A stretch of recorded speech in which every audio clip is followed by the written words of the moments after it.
మొట్టమొదటి విషయం, మనకి ఎప్పుడైనా జలుబు చేసినా, ముక్కు బాగా కారుతున్నా, ముక్కు బిగుస్తున్నా, ఫ్లూ లాంటి ఇన్ఫెక్షన్ వచ్చి ఇబ్బంది పడుతూ ఉన్నప్పుడు వెల్లుల్లిపాయ ఒక దివ్య ఔషధంలాగా పనికొస్తుందని చెప్పడం జరిగింది. సుమారుగా 2.5 గ్రాములు వెల్లుల్లిపాయని గనక మనం తీసుకుంటే అది ఫ్లూ తగ్గించడానికి బాగా పనికొస్తున్నదట.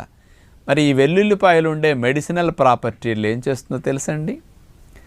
మన శరీరంలో రక్షక దళాల్లో టీ కణాలు, లింఫోసైట్స్లో టీ లింఫోసైట్స్ అంటాం కదా, ఈ T helper cells, T killer cells ఇట్లాంటివి ఉంటాయి. ఈ టీ కిల్లర్ సెల్స్ని బాగా ఈ వెల్లుల్లిపాయలో ఉండే మెడిసిన్ వెళ్ళి స్టిమ్యులేట్ చేస్తుందట.